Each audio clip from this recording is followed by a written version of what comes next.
Yeah, I tried to play in Las Vegas, which is the first place I went in the States, and it was like the first or second time I went out in the street, a private security guard pulled a pistol on me, and I was like, oh, shit, I'm definitely in America. God, yeah, he pulled a pistol on you. Hello? Hey, have you got you? Hey, hi there. What's your name? My name's Jack. Jack, are you calling me from... I see you have a weird area code, or I guess weird for me, but what, are you from Australia? I'm calling from just off the coast of Mykonos in Greece, but yeah, the Australian phone number. Oh, what are you doing in Mykonos? I'm on a Virgin Voyages ship. I'm a musician, so I'm like a guest artist on the ship right now. This is crazy. This is the first time I've tried to call, so my telco in Australia is going to ream me for this, but it's totally worth it. This is crazy for me, too. I've never talked to an Australian man working as the entertainment on a cruise in Mykonos. It's pretty trippy. I'm sort of a year and a bit into the gig, and yeah, man, whenever I'm doing something or fixing a guitar or just feeling fucking anxious, I put on your stuff, and it's the perfect, put your brain in default mode kind of stuff, as well as being really interesting. I was just listening to the episode with that girl who was stuck on the river in the houseboat. Yeah. It's fascinating Hell stuff. Yeah. Nothing to calm your anxiety more while you're on a boat than listening to a podcast about a lady who is trapped on her boat. Oh man, it's like a little floating city. And the cabin's pretty cool, and got a little balcony here. I'm staring directly into the sun right now. It's pretty nice. Can't complain at all. Definitely wouldn't complain. How big is the Virgin cruise? Like, how many people are on this boat? How big is this boat? Oh, if I wasn't using the app that I would need to use to check, I could tell you exactly who and from where and all that kind of stuff.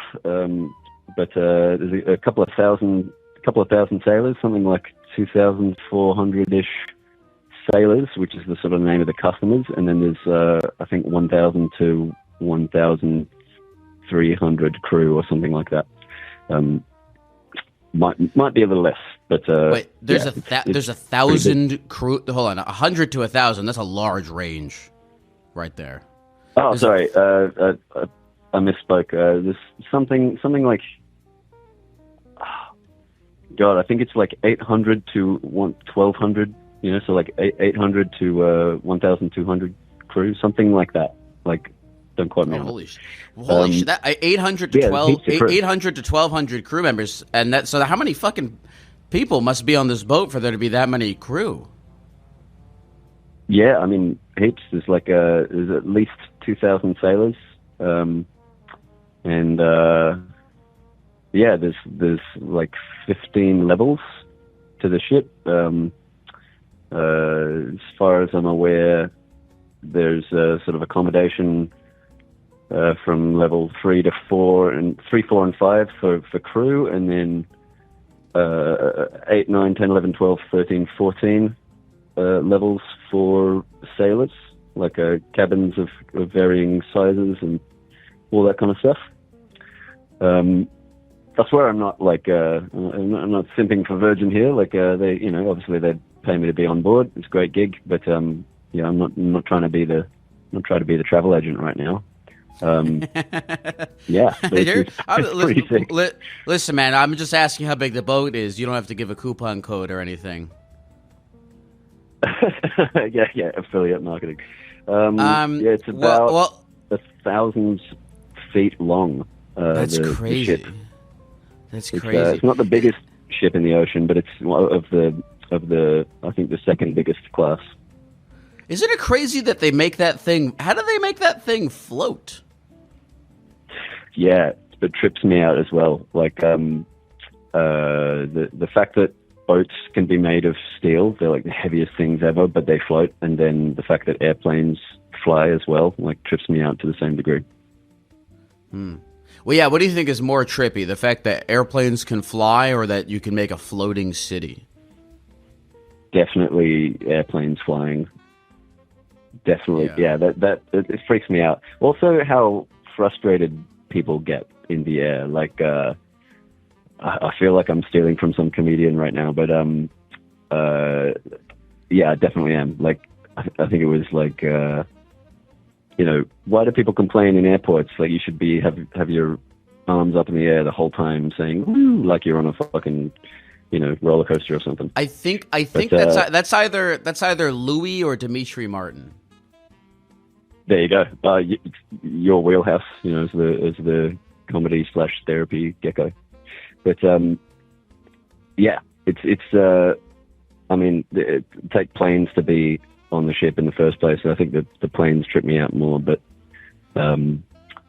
yeah, like getting on with Virgin was my first real like long format corporate gig, and before that I was like a gigging musician in Australia, and before that I was traveling busking, like street performing, and this beats the hell out of that. So I'm pretty stoked. That's so cool, man. What do you do? What do you play? Oh yeah, I use my real name and everything. My name's Jack Shepherd. I won't go as far as putting out my handle and all that stuff, but I play acoustic and electric guitar, and then beatbox, looping, and vocals. You do beatbox like what Mark Rebier does. Yeah, actually, very, very similar, just with instruments and more like, man, he gets those loops going so fast. I'm more of a like technician. I spend way too much time like focusing on the quality of the sound rather than the performance. So this gig's kind of making me a better performer, but it's neither here nor there. Just like beatbox, looping, and vocals and vocal stacks, and sort of remixing it live, exactly like Mark Rebier, Loop Daddy. So how long are you on this ship for? Another 2 days. So I've got my second show of today in a few hours, and then my last show tomorrow, and then I'm off. I'm going to go see my lady in Paris for a day, and then I'm back to Australia for 3 weeks, and then I'll be back in too much travel and jet lag. You have a lady in Paris waiting for her man out at sea. Yeah, I mean, that makes me sound more like a sailor who does something, but this is like a floating shopping center. Hold on. Shut up, Jack. Jack, you are literally a sailor who does something. You are fucking sailing, and you are doing things. So you actually totally are a sailor doing something right now. You're sailing and making loops. What is the show? Are you like in a band, or is it just you? There are bands on board, so there's like a few different formats, but I'm solo, so they've got these spots where it's like instead of having a stage show, which they do have stage shows on board, full on like moving stages and aerial and all sorts of crazy shit. But instead of having like a walk by act, which is sort of like a street performance term, where people would walk past a musician and they're just playing tunes. Or having a stage show, which is, stage show. You have, buskers are kind of like halfway between, like we're very used to setting up, doing a show, and then getting out of there quickly, be it because the next busker wants to get on the pitch or because there's a cop around or whatever. So it's kind of like this perfect thing to drop in at points around the ship. So we've got like sound techs to help us set up and everything. They've got, we're plugged into the main system. There's a bunch of us that sort of got picked up from busking spots around the world, and then a few like gigging musicians doing the same kind of thing. There's it's just a solo show of like 45 minutes to an hour, and it's pretty fun. It's really fun. I might live stream the one I do later on today, because that'll be after your stream finishes, I guess. And then people can check it out if they want.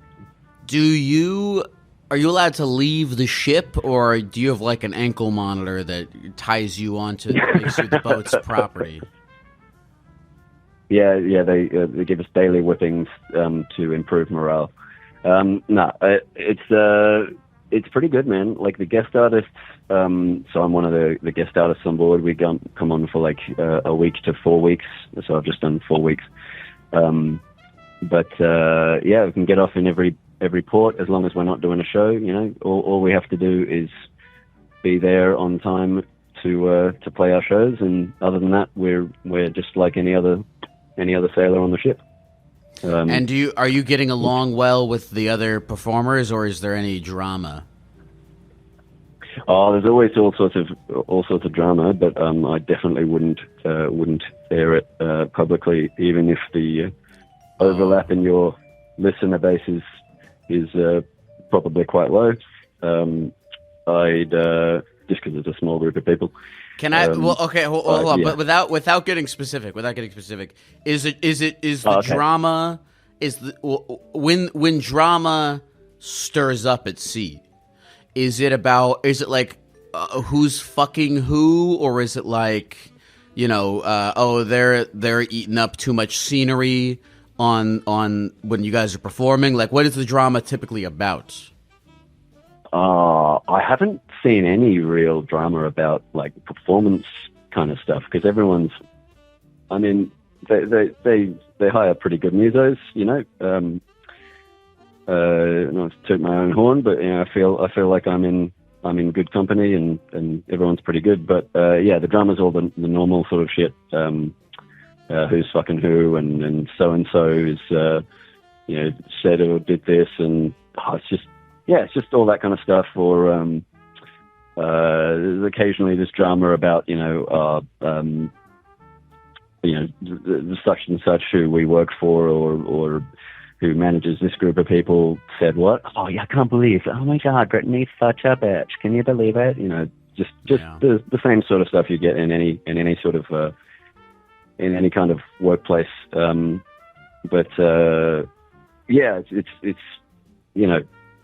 It's kind of like you make your own time. You could spend your entire. Sorry, go ahead. I want to let you finish. Oh, you could spend your entire contract, just doing your shows, going to your room and eating and getting off the ship, or you could be social the whole time and be drunk every night if your body can stand up to it. And it's kind of a choose your own adventure. So that leads me into what I was going to ask you. That leads me into what I was going to ask you. Are you living the rock star lifestyle on this ship? Because I have to. Are you like you're like ship famous? You are the most prominent. It's like a little city, and at that time, you're like one of the most prominent musicians.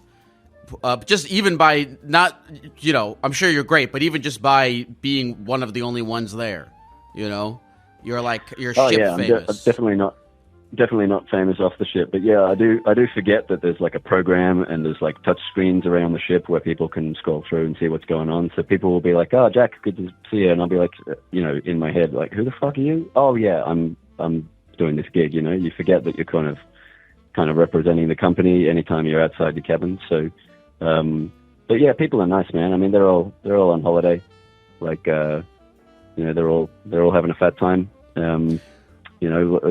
Some people this is just like how they live. Some people have done like 60 and 70 cruises before. Some people have done hundreds. Some people have saved up all year to get on the ship with their partner or whatever. There's no kids on Virgin, so it's not like there's so it's like I don't know if it's 18 and up or 21 and up, because it's technically an American company, but it's pretty cool, man. Like, you get to feel like a rock star. The actual rock stars is like, there's a class of sailor who pay for like the best cabins. They're called rock stars on Virgin. But yeah, man, they treat us pretty good. You know, you said it was a choose your own adventure. So I ask you, what adventure have you chosen? Are you partying every night? Are you kind of keeping to yourself? Like, what's been your vibe on this trip so far? This one I've been kind of keeping to myself. Like, got kind of sick over the last week, so don't want to be like coughing and spluttering around sailors and that. But I've just tried to get off the ship in places where there's something to do. Like Santorini's one of my favorites because there's this massive hill. Like you can walk down the steps from the top, and it takes like 20 minutes of just going downhill. And you would think that would be fine, but it's like it's proper workout, So whoever has the show after we've been in Santorini all day, it's like just playing real down tempo tunes. Everyone's like a bit hit stricken and relaxed in that. But yeah, I've done the Bahamas on an earlier contract, and I'm doing that again in August. So on this other ship, Valiant Lady, and that's probably my favorite route, just because there's this one dog at the beach there that like came and made me and my girlfriend like it's kind of owners for the day. And wait, you adopted a dog for the day from the streets? Sort of, but I found out that she's not just my dog, because I've spoken to some other sailors who have done the same route, and they're like, oh, that blonde kind of Staffordshire Terrier type dog at Radio Beach in the Bahamas, and they're like, oh yeah, she's real friendly. I'm like, oh, I thought it was just me. Oh, what a slutty dog in the Bahamas. Yeah, slutty bitch. This is the only phrase I'd anytime I'd ever use that phrase. Where in Australia are you from? Sydney. Cool. When you visited, I wasn't in Sydney. Otherwise, I would have been at the show. Yeah, I liked Sydney. Sydney's a good town. Why? So you live in Sydney. You're in Greece. Your girlfriend's in Paris. Are you and your girlfriend like both traveling wonder people, or do you guys live some form of domestic life somewhere? Yeah, she's traveled a bit in her life, but doesn't travel as much. I actually met her in Australia at the end of 2023, just before I did my first cruise ship contract, and I didn't know what I was in for, So it's there is an adult vibe on the ships, and especially with my first contract, there were some crazy bands on who could drink a fish under the table. So I didn't. I kind of thought, like, this is the lifestyle. Like, I don't know how I'm going to survive this, in a freshly, very, very close relationship. But to answer your question, she lives in Paris. She's a personal trainer and helps with, like, flexibility and mobility, especially for older folks and people who could use it, which is everyone, just by the way. Like, to all the men out there, we're, like, much more likely to get hernias and like damage around our hips and shit. If you just spend like 2 minutes in the morning like stretching that shit, you can avoid it. And it sucks. It sucks when you get that surgery. So like stretch your hip flexors. Anyway, how old are you, Jack? I'm 32. Is your body starting? Are you starting to feel like your body decay, or because you're still young at 32, I think. Yeah, I think I'm still young at 32, but I'm definitely feeling it already. Like my neck, my back, my neck, and my back. Like they just fucking hurt all the time. I think that's from being a musician as well, though. And like I'm a very nerdy musician. Like I, build my guitars and spend or have spent a decent amount of time hunched over a laptop. Yeah, sure. So. Just like bad habits with posture and looking after myself. But there's all the facilities you could ever want for getting yourself well on the ship. You've got full gyms and all that. Even a boxing ring, like all sorts of, like a running track around the top.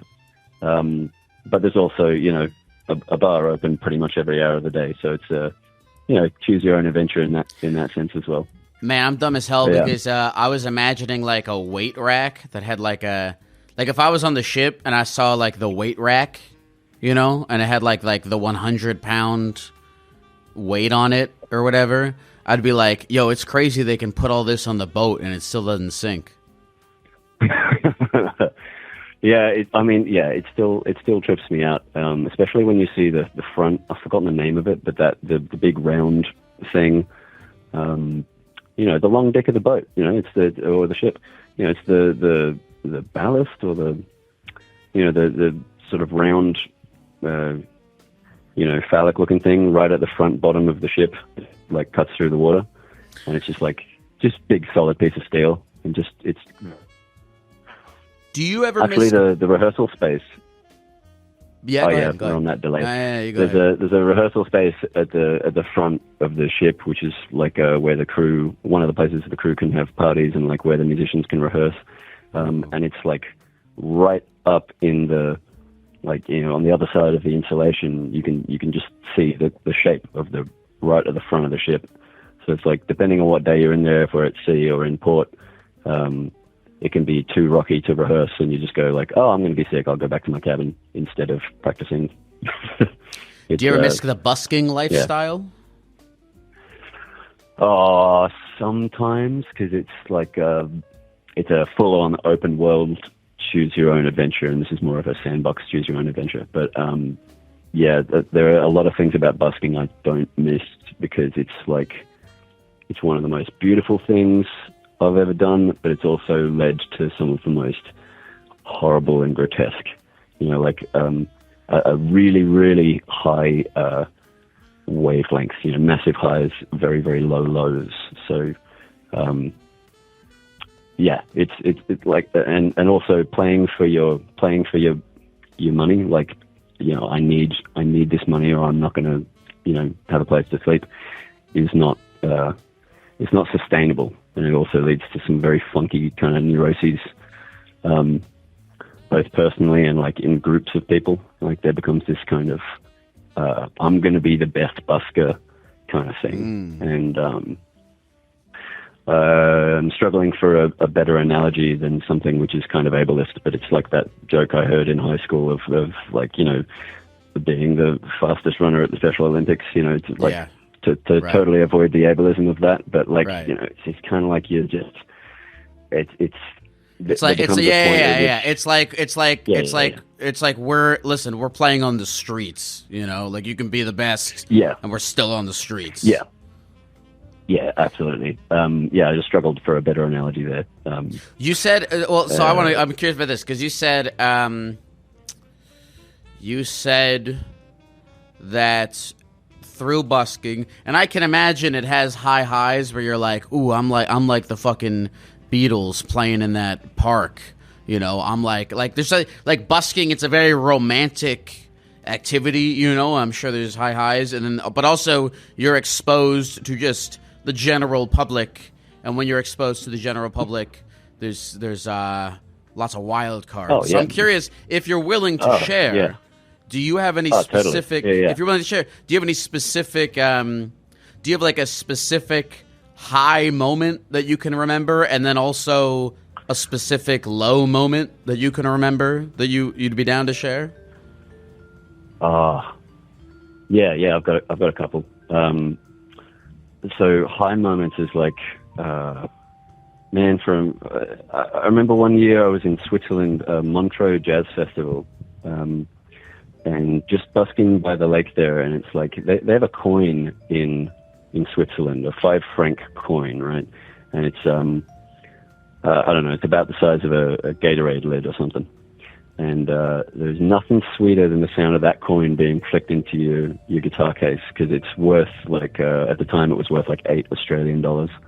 It's probably worth about 5 American. I actually don't know the conversion, but you'd be busking right by the lake there. The lake is just, lukewarm, perfect for swimming. And you could literally leave your stuff with some shop owner in the markets there, play a set, make a bunch of money, jump in the lake, go get some wonderful food, watch another busker. You know, people are from all over the world selling all sorts of really cool stuff at, you know, actual market prices instead of like, you know, hipster market prices. And there's just all this, you know, awesome festival atmosphere. You know, you look across the lake and you're seeing the, you know, snow-covered Alps in another country, but it's like t-shirt weather down on the ground. And, you know, there's like tugboats going past and they had like jets flying over, and, you know, so you get these wonderful, wonderful experiences like that, and you can turn a decently busy street into, you know, 100, 200 people all gathered around watching something who would never otherwise like group together. And that's like the beautiful thing about busking. You know, you'll get just groups of people together kind of being present in a way that you kind of never would see otherwise. And also like that they want to be there because, you know, if they want to leave, they'll just leave. Like there's nothing keeping them there. There's no ticket. There's no expectation. And so that's the kind of beautiful part of it. And then the ugly parts are like, I've got mates or acquaintances who have, you know, I've been assaulted a bunch, you know, on the street, you know, both while performing, while not performing. In France, once I had my guitar stolen in Marseille. I actually got it back immediately. But, yeah, I've had people steal money out of my case in front of me and flip me the bird as they walk away, thinking that I'm not going to chase after them. I've had just all sorts of fucking rudeness and horrific shit. I've got mates and acquaintances who have. There's one fella, I'll leave his name out of it, but you know, some men of the streets in Ireland, shall we say, stole his amplifier. You know, couldn't have been worth more than 100 quid or something. And he later on that evening saw them, went to confront them, and they took his eye out. You know, yeah, it's real highs and lows kind of thing. And I think there's a generation coming along now who, you know, see it on like TikTok or YouTube or whatever and social media and go like, this is the way forward. And I always want to say, like, yeah, busking's a sick way to like trim the fat off your performance and make you into a better performer. But it's also like a word of warning. So I tend to tell people that exactly, of just like, do it, but for the right reasons, and remember to get out of it. Because there are people in their 50s and 60s who are still trying to be the best busker on the pitch. And it's like, to what end, you know? You know, I had this thought, I don't know why I'm turning it back to me, but my dad is like, oh, please, my dad is in his like, fuck, how old is my dad? He's like mid 60s, early 60s, something like that. But he's in his 60s, an older guy, and he's like, he's just now learning how to play guitar. Like he's been learning how to play guitar for the past like year or two. I think it's really cool. I love it that he's like, you know, in his 60s, but still learn how to do that shit. And anyway, I was at Union Square Park, or one of the New York parks, and I saw this like older guy just like playing the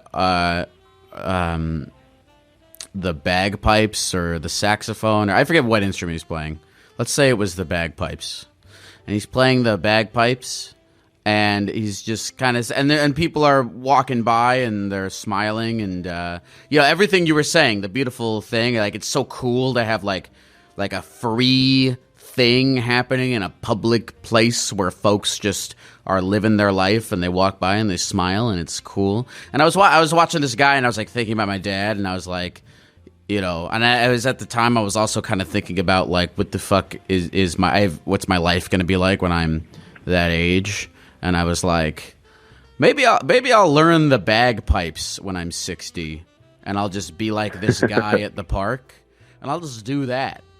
And that didn't. I guess the fantasy of that in my head, I was like, that doesn't sound too bad, being this guy at the park, whatever. I mean, if that guy turned to me and he was like, that was pretty good, right? I'm gonna be playing fucking Madison Square Garden when I'm in my 90s, I'd be like, yeah, I don't know about that. But if you're like just being in that moment is pretty cool. You know, it's a nice service to provide for society to just play music out in public. It's cool. Yeah, man. This like maybe I kind of got out of busking after some very negative experiences that were traumatic, and so I kind of made a hard exit, and it's probably like biased me away from it. You know, so it's like I immediately start talking about the good of it, and then just go, well, yeah, but the bad of it as well.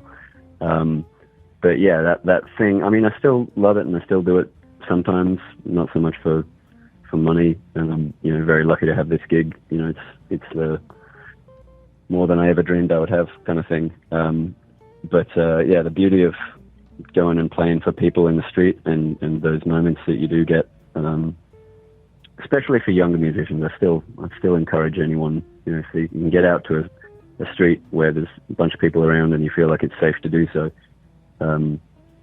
I'd seriously recommend it. It's just a beautiful thing, when people are all just gathered, being present, Are there a lot of, were there any turf wars? Like, did you ever have someone be like, hey, this is my spot?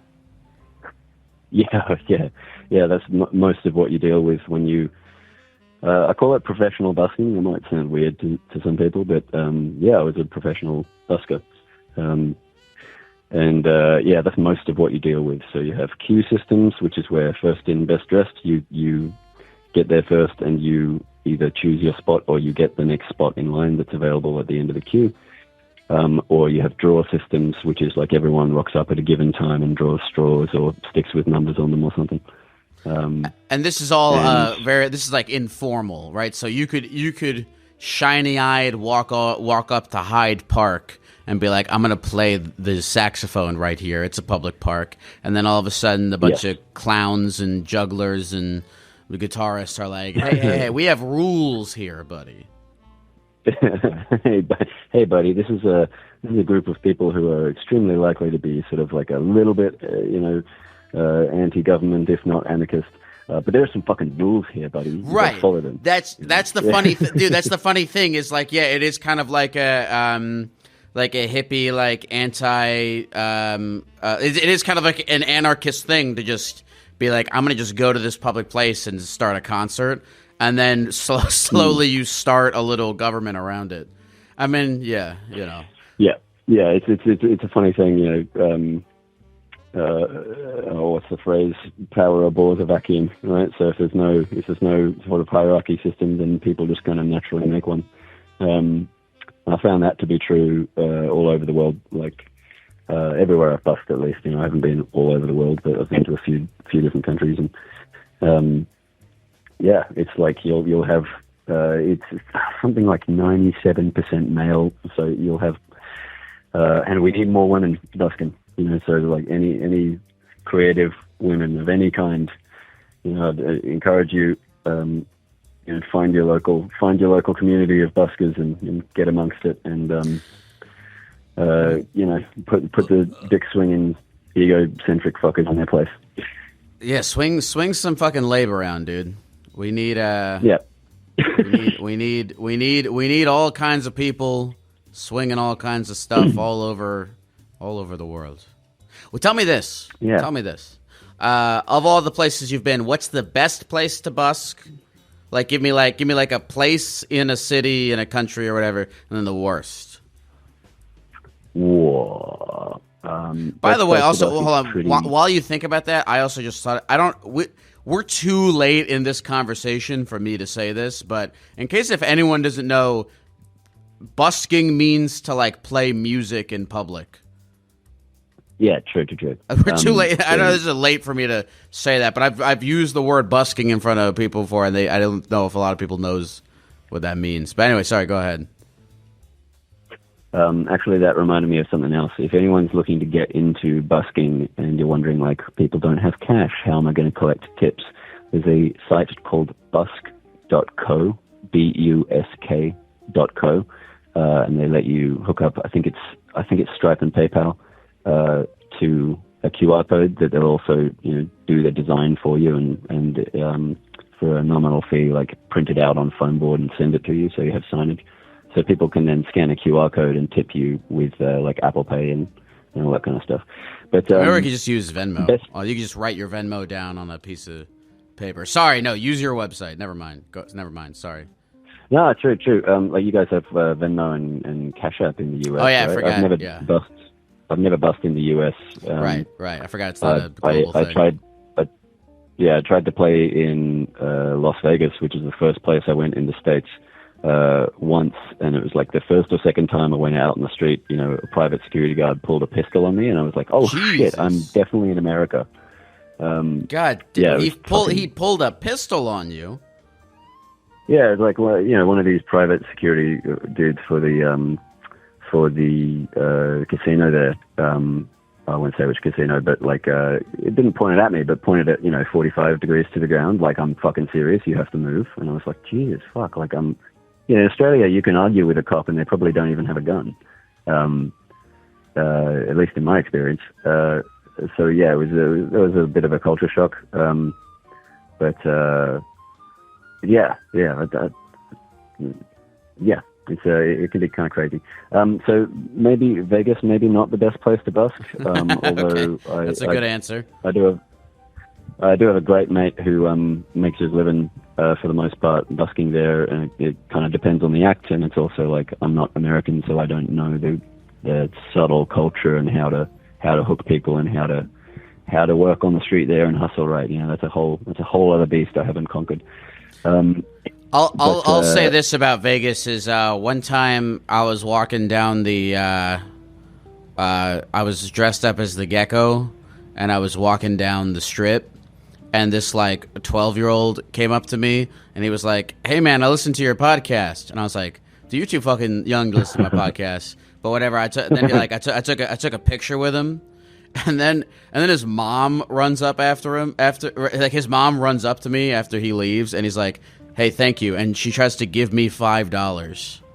So that's the best place I've ever busked. Yeah, dude, you could fully take tips, and like, those videos that go around of like I'm a lawyer but I'm not your lawyer, and they give like advice on the street. You could totally set up like a tip bucket.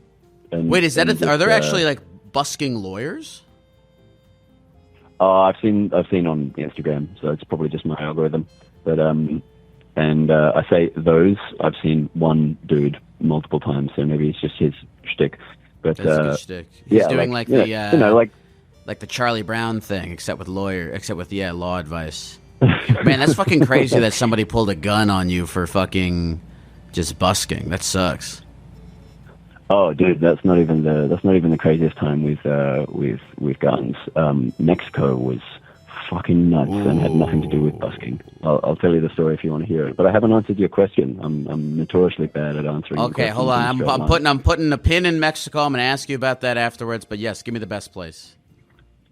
Best place is hands down Edinburgh, Scotland, Fringe Festival, which is the month of August. Yeah. If people are looking for something to go and do, and they like the arts and shit, man, Edinburgh Fringe, it's a life-changing thing. I went for the first time in 2015 and became one of the regular crowd in just on one pitch there, where a lot of maybe high-impact musicians play. So basically, musicians who have big speakers. And then there are, I think it's like 200 buskers of all different, of sort of the what I'd call the OG disciplines, circle shows where it's like, comedy and juggling or something dangerous, or, there's even dudes who set up tight ropes. There's a chick called Kate Muir, shout out, who does like a Marie Antoinette, like full on, mime act. It's people on 10-foot unicycles, giraffe unicycles. And then I've seen some of the most incredible stuff on the street there. I've seen, the entire Royal Mile blocked off, and a guy, climbing up a drain pipe and into an apartment, with 1,000 people blocking off the street watching him. And like just these these master entertainers who have been doing it for, a couple of decades, who just really know how to make a show from nothing, and they'll some dudes have a big box of kit and a unicycle and all sorts of stuff. Some dudes have a headset microphone and a deck of cards and can do a massive show. It's like you see all sorts of incredible stuff, and that's just the street. Like you've got stage shows, like all these big artists who you wouldn't expect to see in like a small club or whatever will be trying out new stuff. You got comedy, theater, music, poetry, street and historical tours. It's like it's a magic place. So I do have to ask. I do have to ask. It's interesting you said it's the best one. Is it not a little tricky to be busking during Edinburgh because there's so much competition around you? There is competition, and there is a whole thing with the draw, and there is drama all month long and all that kind of stuff. I mean, if it's the first time, if you like you've never busked and you're going to be like, oh, so it's my first time, I want to go and do this big festival. It might be a bit like, it's kind of water up to your chest instead of up to your ankles. But it's just incredible. Like I'd recommend anyone to go. There's different formats, so different sort of levels of performer will be given different spots in different places. They have storage for a really, really reasonable fee that you can use all month long if you've got a lot of equipment. They've got security to look after it. Like they've got an ID system. Like it's the only place in the world where you'll go and be treated really, really well as a busker. If you don't have a visa for the UK, they will give you a letter that grants you access to the festival. It's visa free. So it's like the other buskers are going to hate me for advertising the festival because there's a lot of that. I want to keep the spot. Too many newcomers. It's it's like one of the biggest it's I think the biggest fringe festival in the world. So I don't think it's exactly gate kept. Yeah. Now, Jack. Yeah. I mean, yeah, the worst place. Or Mexico? Oh no! I was going to ask you that. Oh yeah. I like this sentence. What went down in Mexico, Jack? So I got really into motorcycles in 2023 with my buddy. Shout out to David Morin Music. He is an unbelievable musician. But we were ripping through the desert outside of SJD on the West Peninsula there in Mexico on these little motorbikes that you really couldn't register in the US or Australia. They're real rickety pieces of shit. But we're going to this oasis for the day. It's like apparently there's this oasis out there where it's like rock pools and swimming in the middle of this desert. So we're ripping, and we come around a corner, through mountains and deserts and all that, and there's all of a sudden an oasis town. So we know we're in the right spot. Lush green as fuck, something out of a movie. And we're in Mexico. You can get green smokable stuff pretty easily. So we ride to the top of a hill. It's like a little outpost kind of thing that looks down over the town. And we stop, get off our bikes. We're dressed in all black, so no one could really see, who or what we are. And we start rolling a J, and we see these like utes, we call them in Australia. So you'd call them like a truck, with the bench seats in the back, and military police, sitting in the back, decked head to toe in gear, and guns and all that. For anyone who's wondering, like in Australia, we don't have a lot of guns, so I don't know my way around them. So sorry, I can't describe that accurately. But we see them from up on this little outpost, and we think, oh, they're not coming up here for us. And before we have any idea what's going on, they're pulling up on us, right? So it's like 5 or 6 dudes get out, and they're decked out like full on military, and they've got clips on their chest and like semi-automatic cannons, with their hands on them. And my buddy Dave, he speaks a lot more Spanish than I do at this point. I've only been there a month or so, but we, they come up to us and he kind of freezes up, and I'm just like, well, I don't have any other option than to say, g'day, or whatever I said. It must have been hola. And everyone there, like everyone in that town, didn't seem to matter how old or young they were. They would greet you with like a fist bump or a slap of the hands and then a fist bump. So I just said g'day or hola and held up my fist. And the dude kind of instinctively took his hand off the butt of his weapon to like fist bump me. So then it was like, okay, like a little bit of the tension broken. But what I didn't realize when I kind of did this was that there was a guy standing right behind me. And just as I do this, he just pokes me in the back of the neck with his fucking cannon. I'm like, man, I've never gone so fucking cold in my life. Just like, figuratively needed new underwear. And, the guy just kind of barked at us to show him passports. And we both happened to have our passports on us, which was fucking saving grace. But, those are military police dudes who are out there looking for like cartel guys, right? Because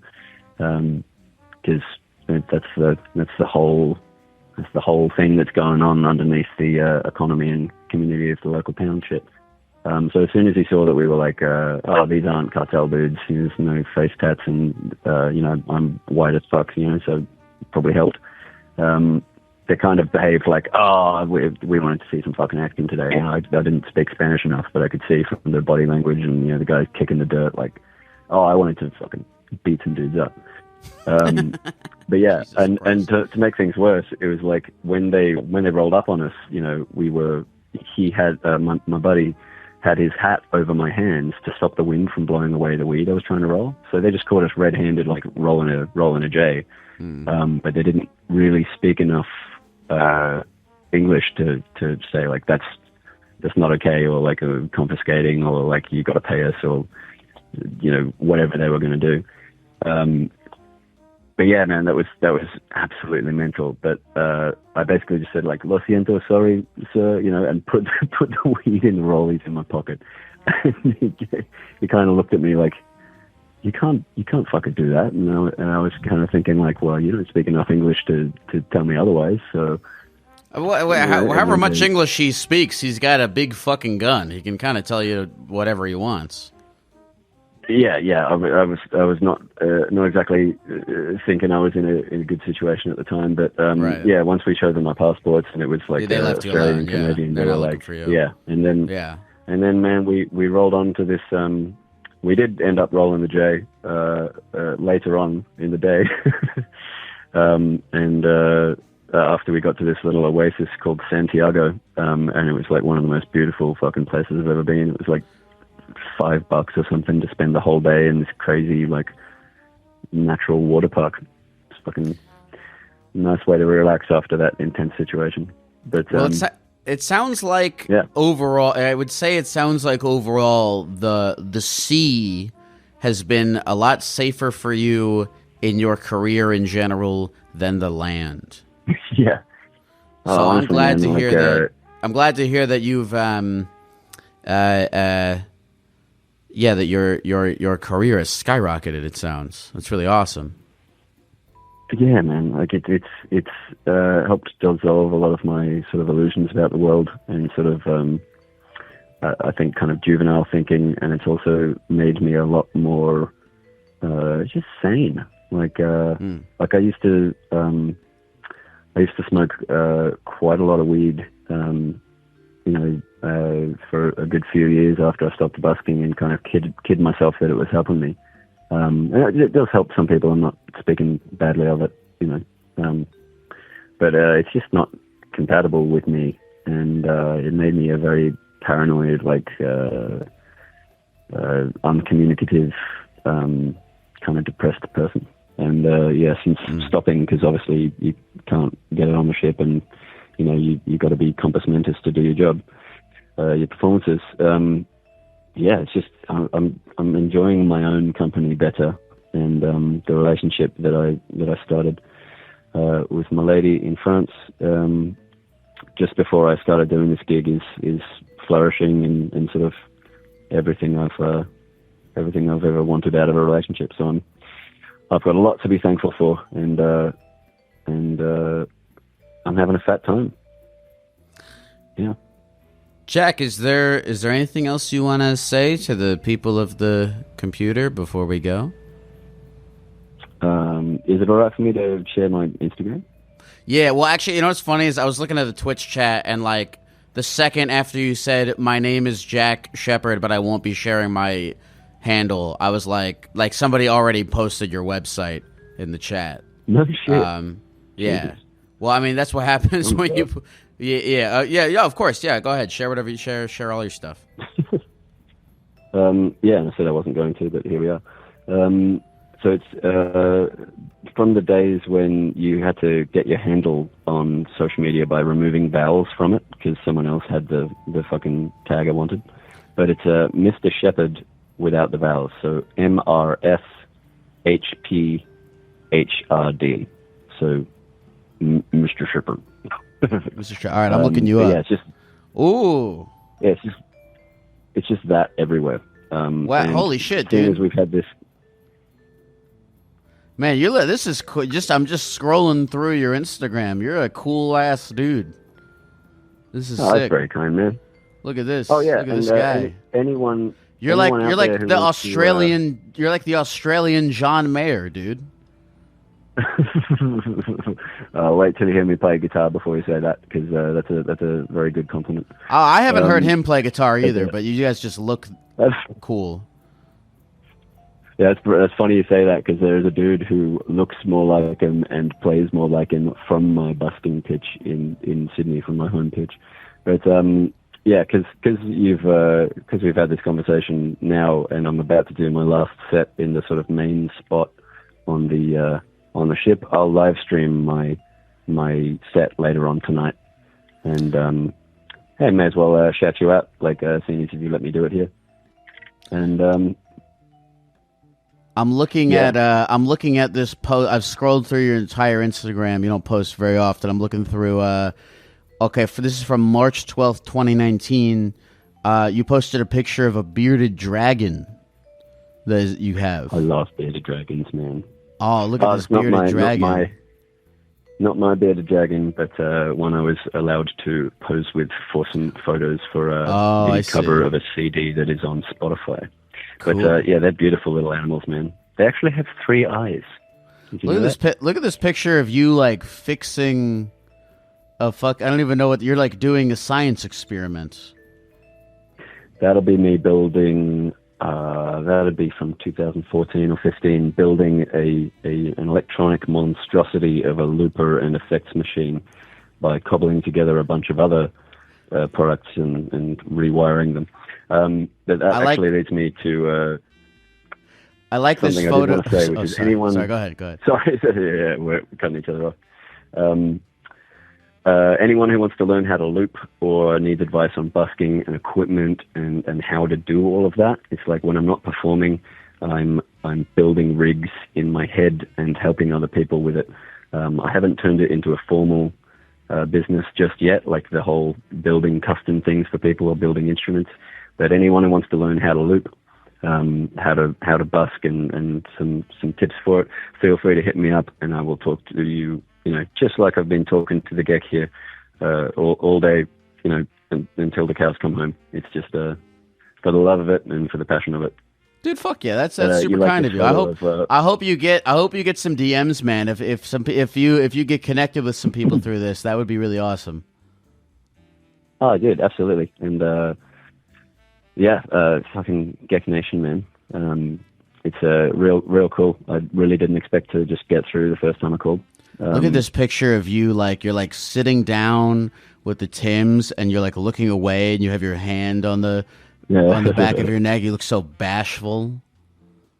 This is you got such a great like I'm like I don't know how curated this is, but you've got a great like artist image of like a sweet, sensitive, brooding man. Oh, I like it. I like it, dude. Man, I that's my biggest Achilles heel is like self-perception, like understanding what's good or bad about what I'm doing and trying to create an artist image. Like I've just bought all this kit to do like quality live streams and stuff, and I just don't know what to put on as my main thing, you know.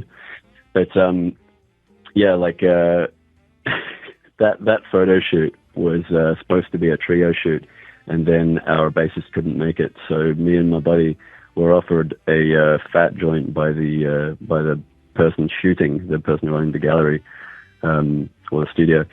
And there are some fucking hilarious shots from that. Like we were just out of our minds. And there's a shot where I'm like pushing out my stomach, and my buddy's like behind me, like he's cradling the baby. It's like it's a maternity shoot and shit.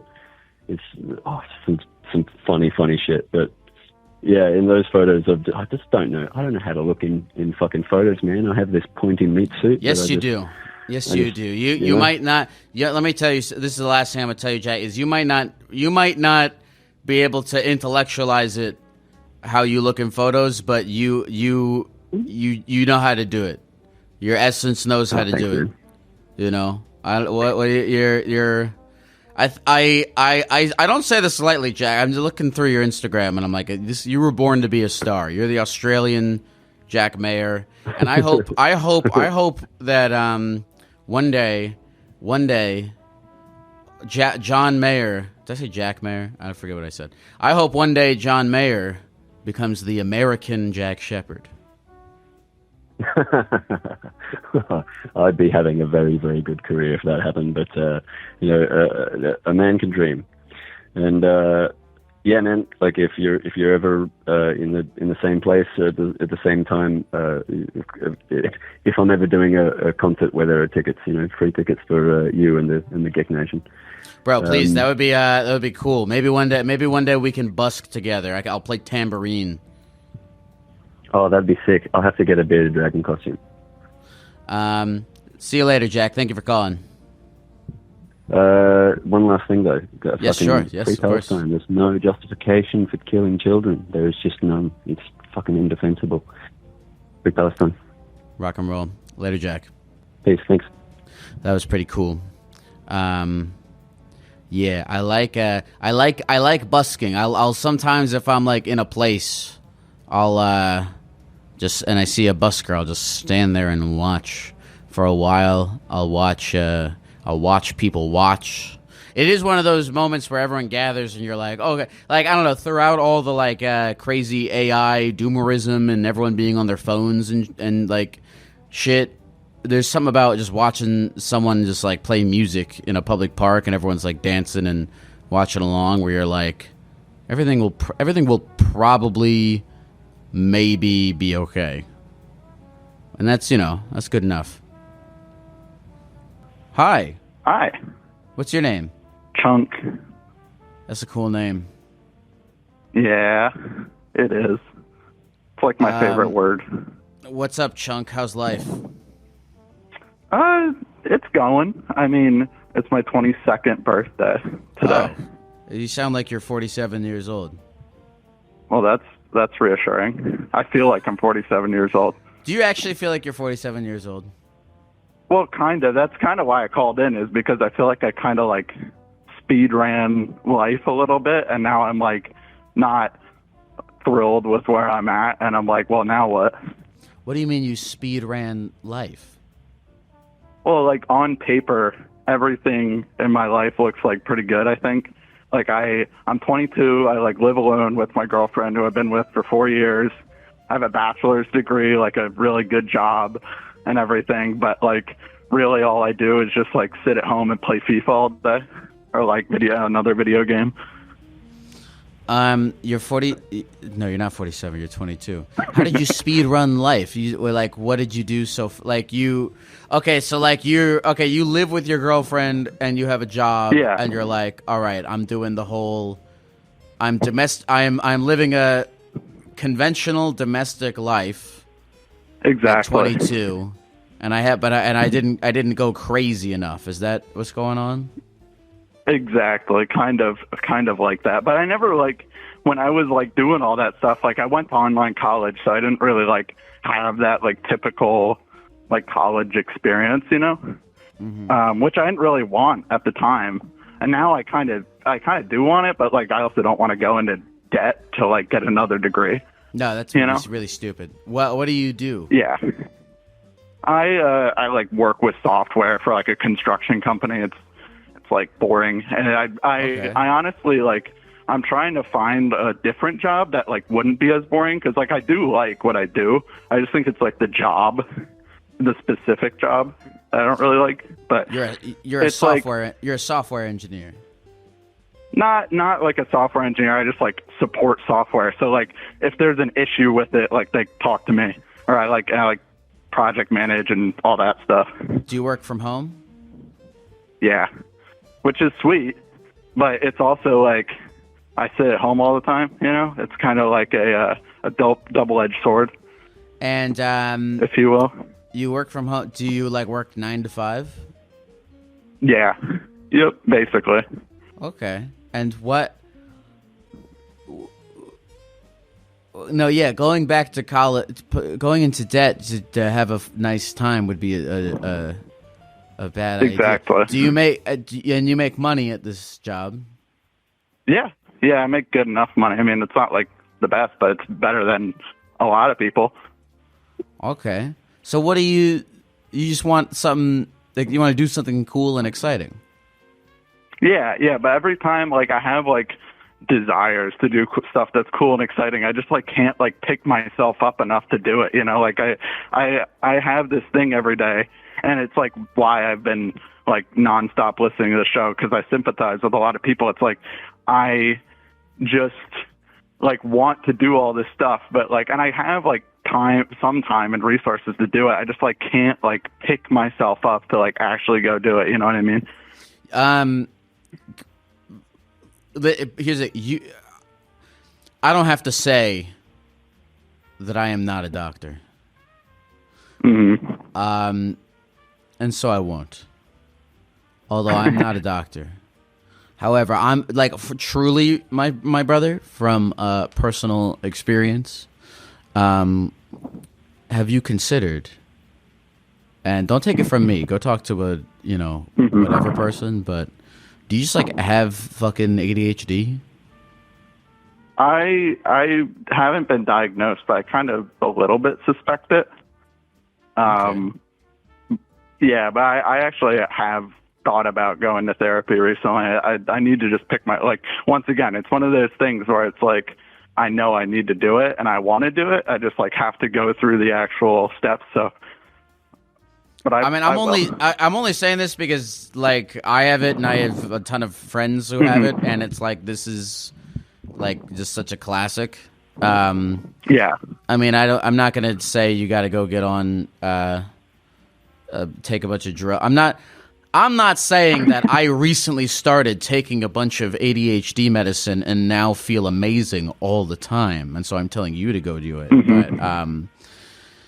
But I mean, it's worth it to go talk to a person about it, because you know what it is because here's the thing, right? Like it's like situationally, you can do whatever you want. You can go live in Denver for a month.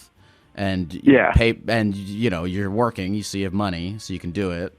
I don't know, what's your girlfriend? Well, actually, hold on. What's your girlfriend's deal? She's kind of in a similar spot. Like she actually just quit her job, but like it was like a daycare job that was like driving her crazy. So she's like kind of in a similar spot where like she has stuff she wants to do, but like I don't know. I don't really want to speak for her, but she like I would say kind of similar, like sort of thing. Her anxiety is kind of like more what like her, I guess, issue is. I don't know if that's like a mean thing to say though.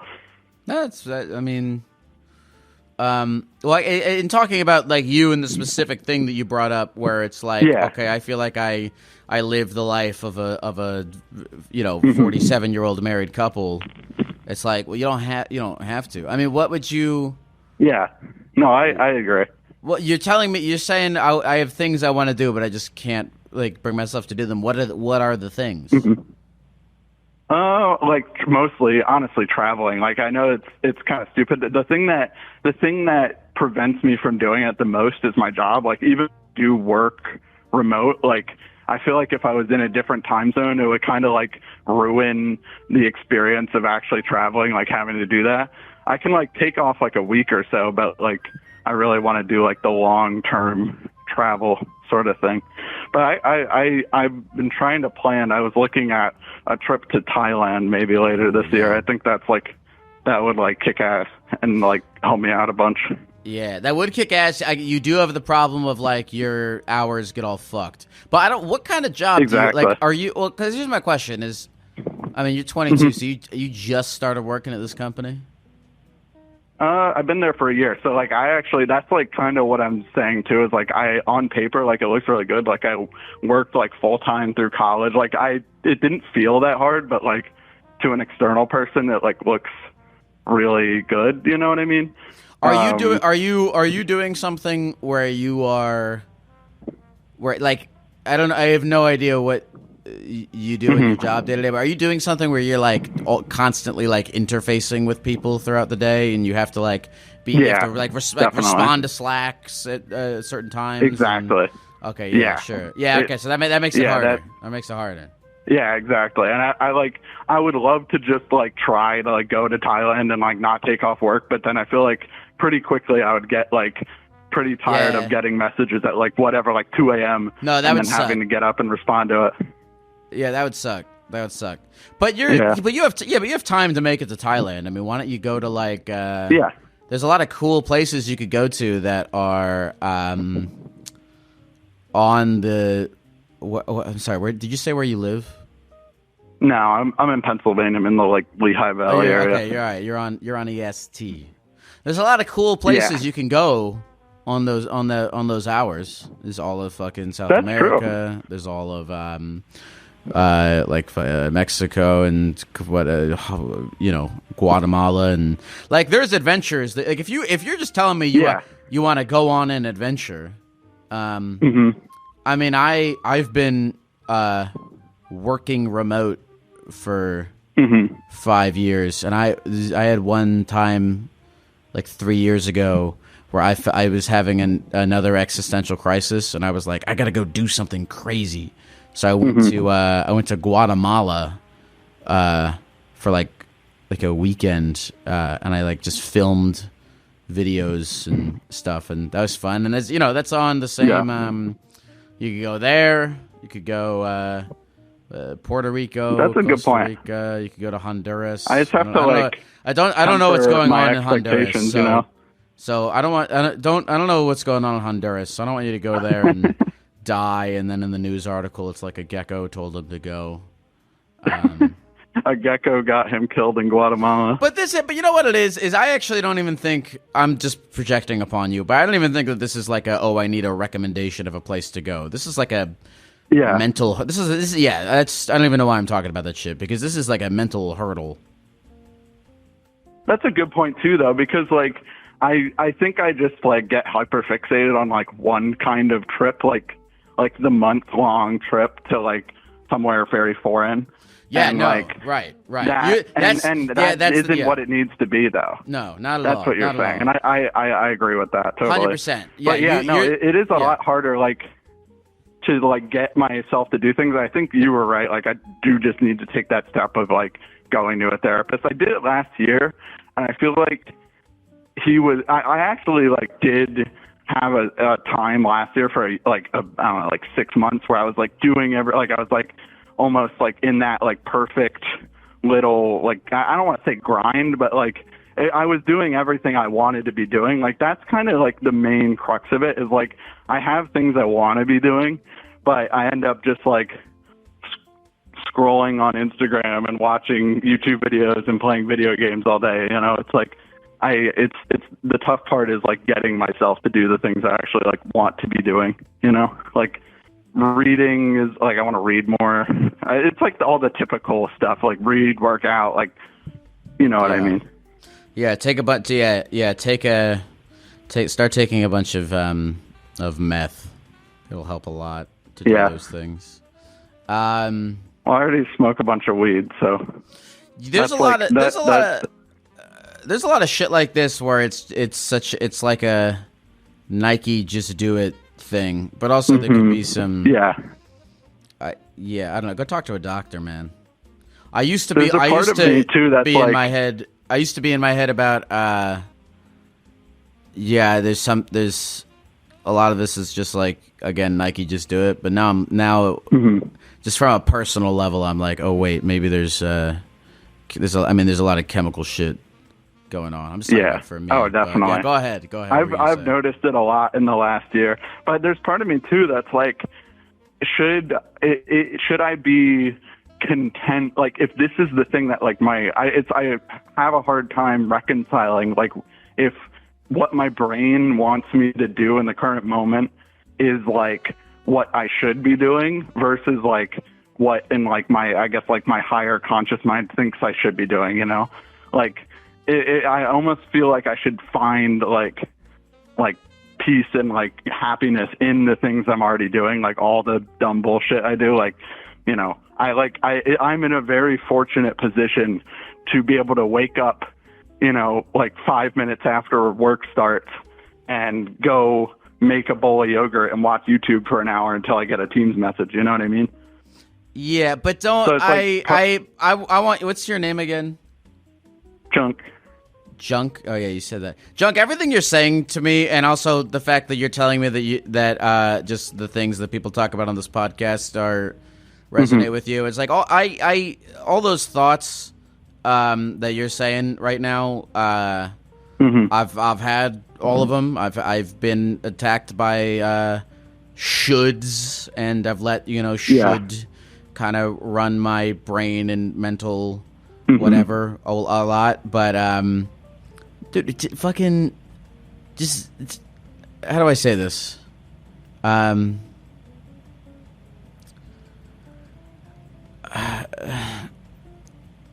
want to say there's nothing you should be doing, and I do I do like philosophically, I guess, believe that, but what? Also, it's like, what are we having this conversation for? Just go to fucking, just go on the thing, true. Dude. Just go on the thing. Go see a therapist or a psychiatrist and find out if they're like, hey, you probably have this thing you should take medication for, and then go on the trip. You know, there's no, I don't. Yeah, I mean, we could philosophize about this all day. I personally, I mean, I'm blessed enough to have ran a gamut, and that what you're talking about is a balance of that I've personally been trying to find in my own life for a long time, and only I'm telling you, extremely recently have I felt like I found that balance. I'm like extremely recently, like I'm talking like a month. Yeah. Have I felt like I found some balance, and it might fall apart, and I might be. That's what always happens to me too. Yeah, you always feel like you got there, and then a little demon shows up, and he's like, "Hey, remember me? I got hotter." Yep. The little demon of Instagram Reels. Yeah. Or something like that. Yeah. But I don't know. Just like, go talk to a fucking real person and see if they are like, hey, you got to take pills.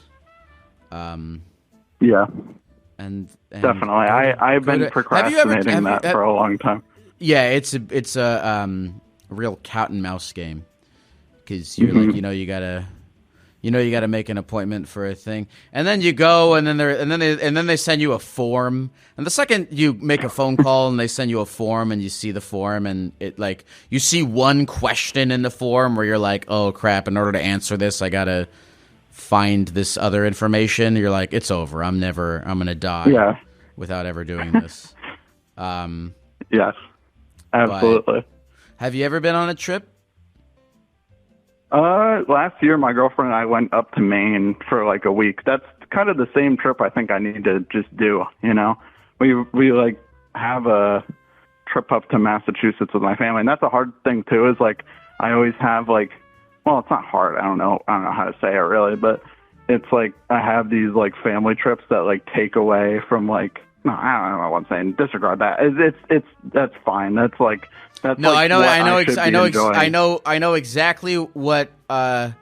I think I know exactly what you want to say, but feel bad expressing, which is like, you're on the family trip, but you're like, and in your head you're like, I should be grateful I'm on this family trip, but in your gut you're like, yeah, but this ain't the sauce, you know. And I've done the same exact thing like 10 times. You know, I've gone to the same little town in Massachusetts like 10 times. No, because I also believe this in a sense of I like having this conversation we're having because I kind of feel like I know where your brain is at, and you're 5 years younger than me, and I know what you're talking, because you're eventually gonna get to I think this is part of getting older, is like if I've been on a billion trips and done a billion things where I'm like, oh yeah, this is the sauce, and then later and then even after that felt again, only up until very recently, still after going on all those trips, felt unsatiated and felt like, oh, I don't know what I'm doing. Am I doing what only very recently have I locked into a life rhythm where I'm like, okay, I feel confident about this. And now that I'm there-ish, maybe, who knows, whatever, do I now feel like if my mom and stepdad wanted me to go with them to Maine, and I would, and I only now, after I've gotten all of that out of my system and felt like I'm on a nice track and I'm not preoccupied with what I should be doing, can I now be like fully in the moment with my mom and my stepdad as I should, or as you know what I mean? But it takes getting a little older. It takes finding a nice rhythm for yourself in your life that you feel good about, and that just takes time. So you don't have to feel bad about what you're feeling right now, but you know, you'll fucking get there. You know, it's I don't want to be too reductive and say, oh, you're 22 or whatever, but just because I know the feelings you're having in your brain right now, I couldn't. It took 5 years, maybe more. I don't know if I'll revert back to I'm doing the wrong thing. I've only felt peaceful I've only felt peace for the last month of my life. Everything else has been ADHD, crazy brain scramble. But yeah, dude, I think you'll get there. But I think you will. But you got to put yourself out there, and I don't know if you get to that point with medication, or if you get to that point by just Nike, just do it. But you'll get there. Like when you're 30 and you've traveled all these places and you've done these, and you're not here. It's also, I think that's a young man's game. That's true. Is wondering, and that's kind of part of it too. Is like I all these years that, like, I don't know. I don't necessarily think there's like a right time to be doing all those things. And now, like, because I did all those things, I have like more of an ability, like, financially to travel. But like, it's like I almost feel like I like focused on like the like work, like boring part first, and that was like a mistake. But no, that wasn't a mistake at all. That was not a mistake at all. Because here's the thing, going to like all this shit that we're talking about, like it costs money to do. And absolutely. There's a nice balance to strike between like putting your head down and getting your bag and trying to set up a nice financial foundation for yourself, and then, like, you know, having fun. But it's so much easier to have fun and do the things that you want to do when you're not, you know, stressed out about money. That's very true. It is important. Yeah. And also, you know, get this, when you and your girlfriend are married and 30 and whatever, and you, because you got your money up and you put it in the fucking stupid index fund or whatever, and you know, now you're 30 and you have some money. Now you can really fucking do whatever the hell you want. So I don't think you made any mistakes. I think you did. Yeah. It sounds like you did things really well. Yeah, it reminds me of the caller the other week. I don't know when it was for you, but it was only a couple days for me in podcast world, but it was the one that worked at his father's painting company, and you were telling him just to like work there, and like I resonated a lot with that because it was like that was like what I did, you know. And I was like, that is the right advice. Wait, that was the right advice. And I'm actually so. You know what's so funny is I know I don't know you, but we have so much of what you're talking about. I really resonate with like your brain, and it's so funny because I actually got a lot of flack in the comments section for what I said to that guy, and I was thinking about it a lot, and in my real life I talked to my like friends and family about that call and about that I was getting flack for it because I like, and I was trying to understand it. Maybe that specific caller could have done like some things different, like could have I don't know, found a better paying job somewhere else or gone to trade school or something. But what upset me about the flack I got in the comments was not that people.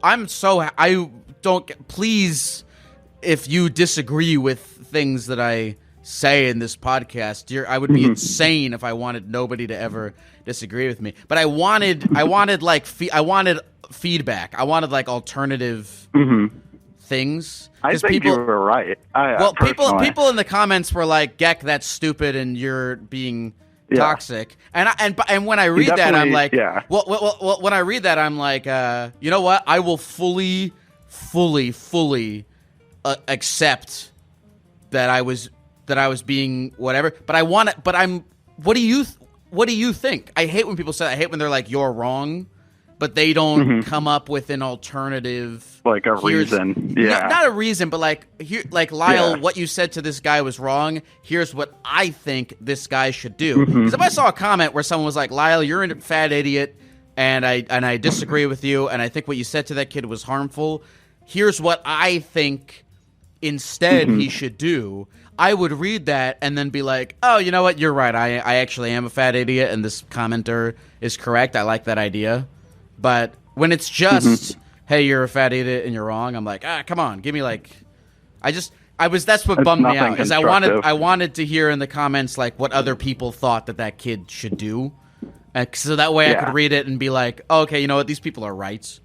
Yeah, definitely. But I, you know, don't get me wrong, he should definitely have asked his dad for a raise. I was 100%. Like, I like audibly gasped when I heard, but it was like, at the same time, like that mindset of what you were saying, like that is, I was thinking about it of like, you can just do that. Like you can just work that much and still have all the other things that you want. And it's like, that kind of resonated with me because it's like, I don't even have to go out and paint cars every day. Like I have all this time at home to be like doing things. I just like haven't, actually done them yet. And obviously like, we talked about how I can fix that, but it's like, I definitely think that people like get really fixated on like the ideal or like one track of life where like a lot of people don't have that situation, like where they have a company where they can actually work at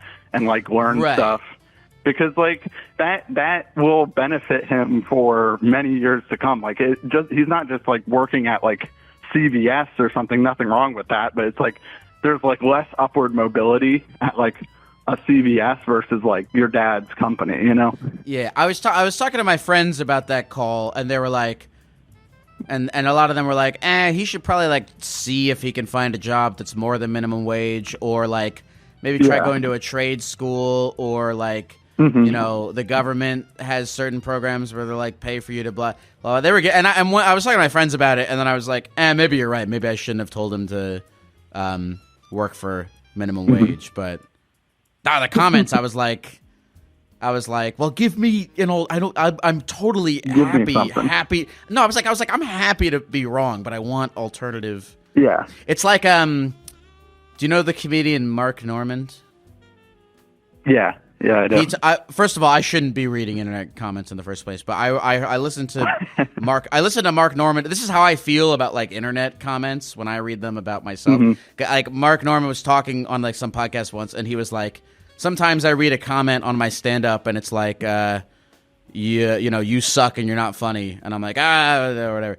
And then sometimes I read a comment that's like, this guy needs to work on his delivery, and I'm like, fuck, maybe I need to work on my delivery. You know what I mean? Like something specific. Exactly. You know? Yeah. Anyway. Do you ever read comments or like get off a podcast like this, or not podcast, sorry, the Twitch stream, and like go and like have a bunch of motivation to do stuff, or is it just like you turn it off and it's like back to normal? Lately,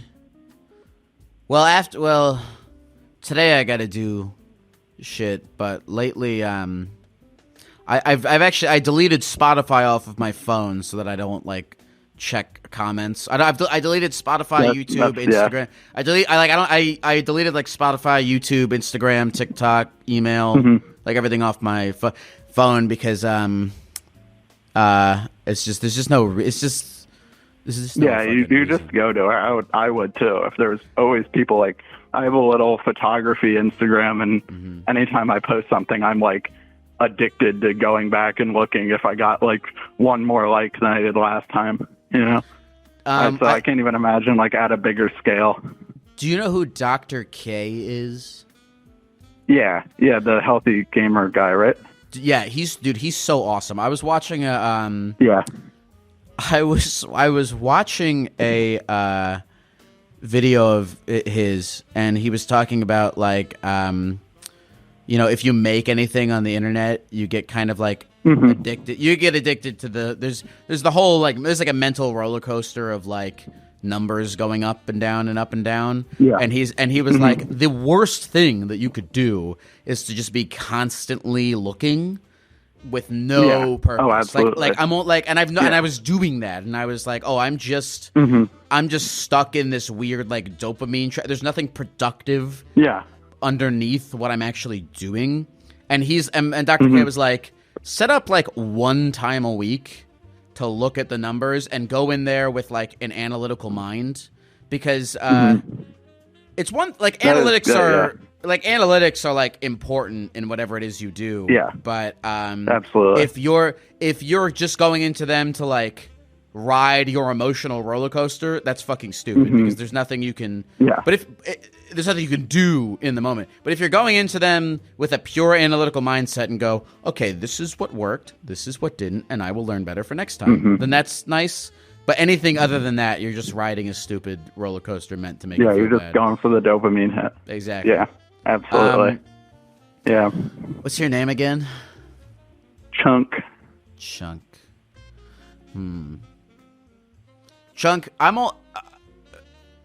I'm only saying this because I have ADHD and I understand, and I feel like I have a nice understanding of the way that your brain has been working. From what you're telling me, you might have ADHD, dude. Don't let me tell you. By the way, don't let me tell you that. Don't let me tell you that. I'm telling you that you're crossing as the a lines homie. of not a real therapist. I think. No, I'm not even I'm not crossing the lines of it. I'm telling you this just as a homie.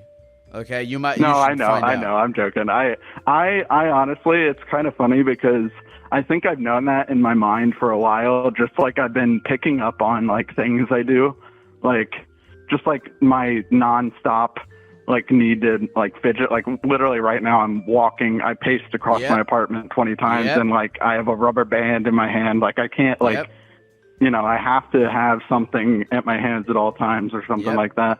And just like not only that, but like a million other little things that I've noticed. So like for me to come on here and you clock it like pretty quickly, I feel like that, that's real, Bro, I was walking around and I have sunglasses, and I'm just like holding one of the sunglass rims and I'm twirling it. I'm like, what the fuck am I doing? Or like anytime I have a cup, I must just like a plastic cup, I must destroy the cup. I don't know why. These are things I've been doing 100%. My whole. These are things I've been doing my whole life that I never ever even stopped to think about that I was doing. Exactly. I chew on pens. Bro, you have ADHD. You know what? You know what? I professionally diagnose. You know what? Fuck I professionally diagnose you with ADHD. And if you overdose on Vyvanse and die, I will take medical responsibility for that. You can sue me if that happens. That's reassuring. Okay. My family will be in touch after I take 2 whole bottles of Adderall. I shouldn't say any of these things to you, but I just know exactly what the thing is. So I mean, yeah, bro. Go talk to a real therapist. But yeah, I will. I'll look at it right after this.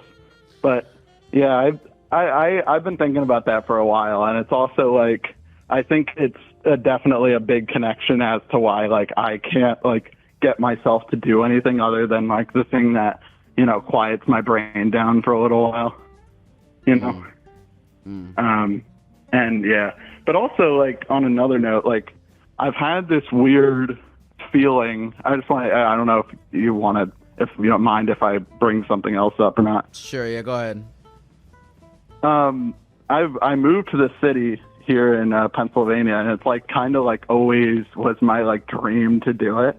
You know, like not this particular city. I mean, it's Easton. I don't know why. I don't need to. It's not a big. Well, it's a kind of big city, but it's like always was my dream to like live in like a city and be able to walk and like do all this stuff. And it's like I do it sometimes. It's just like I feel like so out of place. I feel like that's going to be like the same way I feel like when I'm traveling too. Like I feel like I'm like a tourist still, even though I've lived here for like 6 months now.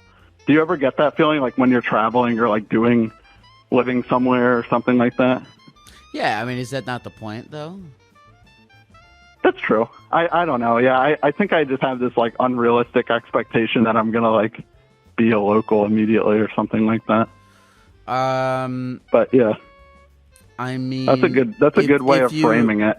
Well, I'll say this, like, if you can, there's a, I mean, if you want to have a more, I guess, authentic experience, like, there's a billion ways to do it. I mean, instead of getting a hotel or something, you could like go on couchsurfing.com, or you could stay at like a hostel, or you could like there's a lot, like there's cooler ways to do it than like just getting a hotel. So a hotel. Yeah. That's definitely what I'd do if I were you. Okay. Yeah, I'll look at that whenever I get my trip planned. Chunk. Yep. I've genuinely really enjoyed having this conversation with you. Thank you. Wow, I've been listening for I think 4 or 5 years now, basically since you've started. Kick ass. I love this podcast. Kick ass. Thank you, man. Dude, let me know what you're fucking... Dude, go see a real fucking thing, and then let me know what they say. I'm curious. I'll Instagram DM you. Okay, cool. Whenever I go. Chunk, is there anything else you want to say? Is there anything else you want to say to the people at the computer before we go?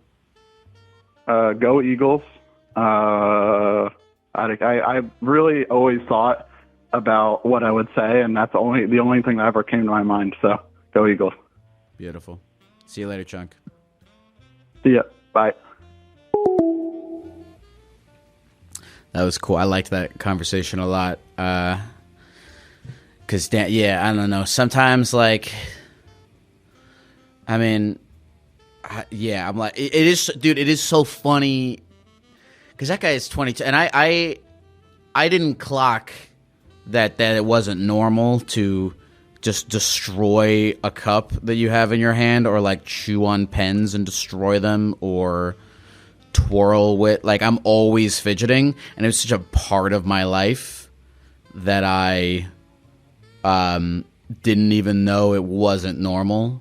That's a trap I think you can kind of get in with this kind of shit, and I'm just realizing this. Like I only came to these realizations a month ago. I'm 27. This guy's 22. So like I don't know. I think that's kind of a nice gift to like, because you're the only one like you're the only person with you 100% of the time. So you don't have, and unless if like your friend, like you don't have that much data to know if your thoughts and behaviors are quote unquote normal. And then every once in a while you're like, oh, this thing that was so intuitive to me is not what everyone doesn't do that. You know, it's helpful information to have. Hi, hello, hi. What's your name? Junebug. Junebug. This is not going to interest you or anyone listening to this, but there is a Super Smash Bros. Melee player named Junebug who is revitalizing the game right now because he's proving that Donkey Kong can actually be used as a competitively viable character to win tournaments. Did you know that? No, that kind of sounded like an ad. That sounded like an ad. It did. You know what? Good. I hope, you know what? It was an ad. I hope that whoever listens to the ad I just did is compelled to go watch Junebug play Donkey Kong on YouTube. Anyway, what's up, Junebug? How's life? There's a lot going on, but it's good, kind of. No, I just kind of wanted to talk about how my dad just got married to my stepmom, and we were all on the beach, and we went to a bar, and my new step-uncle flirted with me really bad. He said that he wanted me. So, yeah, I got to figure out how to tell my husband and my stepmom. Your step-uncle. Hold on. That's your... My new step-uncle. My new stepmom's younger brother. Okay, so your new stepmom's younger brother, he was flirting with you? Yeah, we were all at the bar, and he was getting increasingly touchy, and I had another family member, like, get me out of it, but that was whenever all the other family left, because my dad and my stepmom went to go on their honeymoon, and he was, like, touching on my waist, grabbing me, and I had to just remove myself from the situation, but we were all driving together, and on the drive home, I asked if anyone wanted Taco Bell, and he said that he wanted me, and I'm like, oh, okay, let's not go there. Was this guy's, like, first time meeting you? No, I've known him for about 6 years, and I'm married. He knows that I'm married. Wait, so you've known this dude for 6 years, and then all of a sudden, he just starts flirting with you? Yeah, well, he was supposed to get married this year, and I think my dad's wedding set him off, and my husband's deployed, so I think it was just a mix of, like, alcohol, feelings, and then, oh, her husband's not here, let me get my move in, but I need to figure out a way. Well, I'm going to tell my stepmom, obviously, but I got to figure out a way to tell my husband because he's deployed, but I don't want him to freak out. I talked to my mother-in-law already. She knows all about this. But I'm like, I don't really know how to tell him without freaking out because where he's at, shit's kind of popping off. And I don't want to give him... Why... that's a stupid question. I guess I was going to ask why would your husband freak out, but that's a stupid question. I'm trying to understand more about why you're hesitant about telling your husband. Well, so my husband was cheated on before on his last deployment before I met him. And I talked to my mother-in-law about it, and she's like, well, you should you should tell him, but you should wait until after he's back home. But he's very protective of our relationship due to his prior being cheated on prior. Okay. So when you say you're worried he'll freak out, like what does that mean? Not at like, me, but yeah, I don't want family situations to be fucking weird. You know, because we all do like we're a little past that. We're a little past family situations being weird. We're there. Yeah, that's very true. It's just I know him. If I I don't want, the next Thanksgiving or Christmas or, we always, go to my stepmom's house, her family's house. So I guess my new step-grandparents. For the fucking, what's the football tournament? I don't know nothing about football. It's in Super Bowl. Super Bowl. Yeah. Yeah. And I don't want to go there and just have this tension. And I know it's not my fault. I shouldn't be worried, but it's like, fuck. I know my husband would try to fight a motherfucker. I know he would. So I'm like, I want to avoid that. Okay. But I think I am past that. I think we are past that. I don't know. I do have a therapy appointment coming up this Tuesday, so maybe I should talk to my actual therapist about that and not... Well, sure, yeah, of course. I don't know. That's just fucking weird because, I don't know. Maybe this is less about, like, asking for advice, but, like, those feelings don't just come out of nowhere, do they? Like, wanting to... Feelings? The feelings that my you're... My step-uncle. I don't know what's going on. I don't know why. I don't know why your step-uncle... I don't know why your step-uncle was That's fucking weird. Yeah, it is weird. I guess the part of this that I'm curious about is again like the thing where you're worried about your husband like freaking out. Cuz I guess what I'm curious is like you told your mother-in-law, right? Not mother-in-law? Yeah, Fuck, yes, wait, not I your told stepmom. My husband's mother. Oh, you told your husband's mom. No, I haven't told her. Yeah. You haven't told your stepmom? Because she's on her honeymoon, and I don't want to ruin it. But I am going to tell her. Okay. Because last Friday.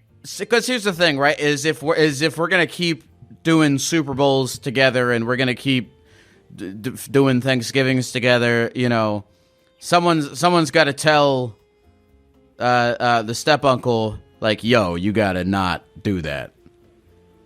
Yeah. So, I don't know. I only see him a handful of times a year, so, like, I could definitely avoid him. It's just, so my husband and I are married. We eloped before his deployment, and later this summer, we're actually planning a wedding party, and he's already invited. He's invited? Well, yeah, they're all my family. Like, I love my stepmother. Sure. And I'm like, fuck, should I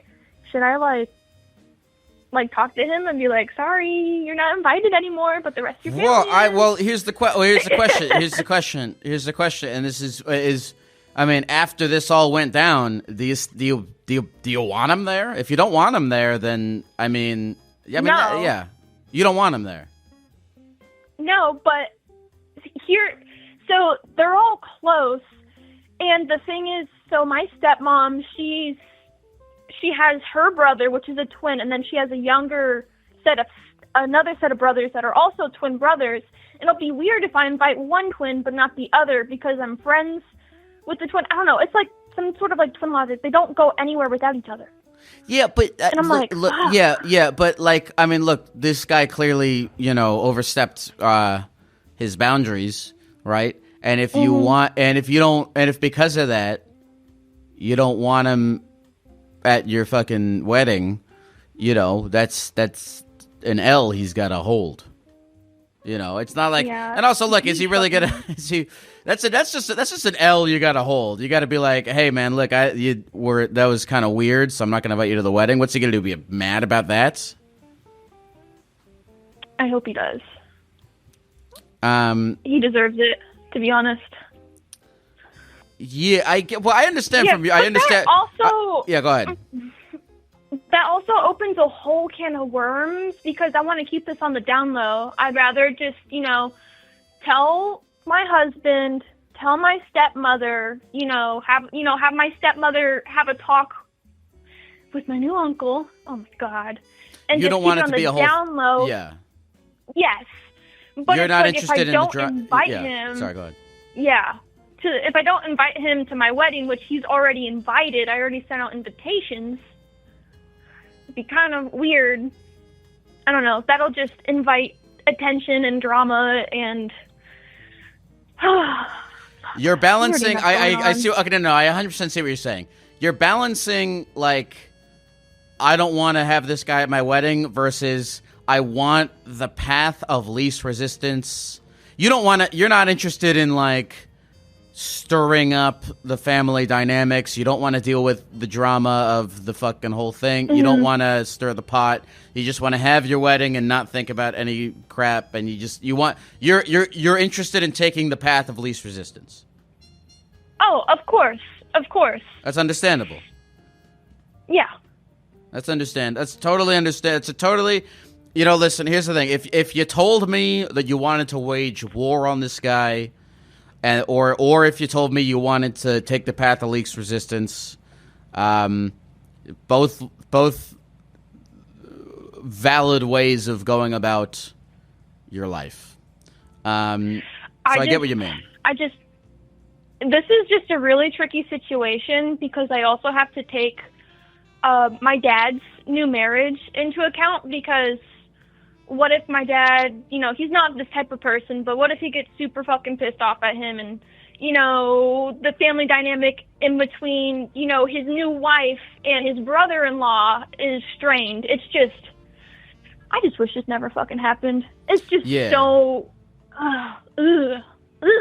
Yeah. No, it's a shitty position for you to be in. And now you have to deal with it. You have to figure out how to deal with it, and you just don't even want to have to deal with it in the first place, which sucks. Oof. But I don't know. I guess I get wanting to take the path of least resistance, but at some point, someone's got to sit the guy down and be like, "Yo, you can't do that." Because my thing is like, what if I wasn't family? He was really touchy and upfront. If I wasn't family, is this a problem that's happened before with another woman and, we just didn't know it? I don't want a whole family intervention, but I just really appreciate my stepmom. She's the older sister, putting on her big sister voice and, laying down the law. So. Here's what I guess sorry, go ahead if you have more to say.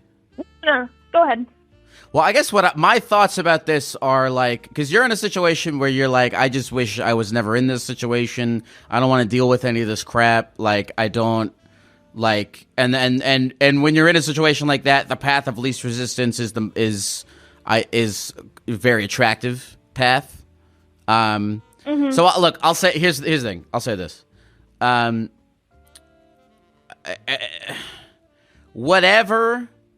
Here's what I would say. Whatever way of moving forward in this situation brings you personally the most amount of peace. And I don't know which way that is because I'm not you, and it's however you want to run your life. But I would say whatever way of running this situation brings you personally the most amount of peace. If that's the one you want to take, again, I don't know what that is because it's your decision. It's your thing to think about. But I think it's a valid decision to make. It's a valid thing to make. Whatever decision gives you the most peace personally, whatever decision that is. That's kind of what I think. Yeah. It's just I'm kind of stuck in limbo now. That's why I asked, because this will all change as soon as, my stepmom gets back from, her honeymoon and they actually have a conversation with her about it. It's just, I'm just stuck in limbo right now. I know there's an end in sight. Mm-hmm. It just sucks waiting. How long is your husband deployed for? He's deployed for 9 months and we're in the home stretch right now. So he's coming home soon. It's just, I can't disclose exactly where he is, but he's somewhere very hot, and the political position there is not good. So it's also like he's dealing with a lot of stress there, and it's like, fuck, I don't want another thing on his plate. So Well, can I say? Like, here's the thing. At the very, I'm sorry that this sucks that this is stressing all of you. Like, you shouldn't be the one to be bearing the brunt of all the stress of the situation. You know what I mean? Like, if you want, like, again, if you want to, like, how do I say this? Like, you just. Because you're sitting here like, oh, I'm in this situation and I don't want to stir the family drama. I don't want my husband to get upset. Like, if you can, this might be like, I hope this doesn't sound like reductive, but like you're allowed to shed the stress. You know, if you, I really hope, I really hope this doesn't sound reductive, but like if you're allowed to like decide that you're not gonna let this stress you out and just just like live your life if that's what you want to do, you know. Does that make sense? Do you mean as like a don't tell anyone, or just like live? No, that's not.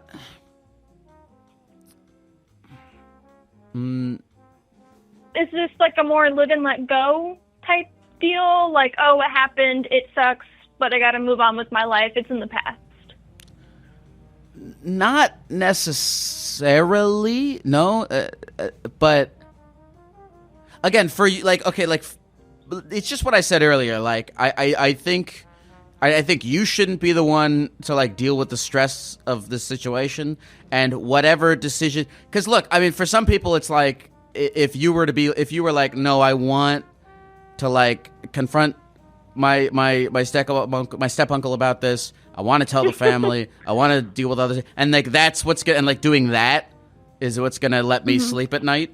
You know, that's what's gonna be the least stressful thing for me, right? So like that could be for you the way of handling the situation that again helps you sleep the best and is the least, makes you less stressed in the long run, right? I don't know you, and I don't know your brain, and I don't know how you think about shit, but like think about like I would just throw all my options on the table and go what in the long term helps me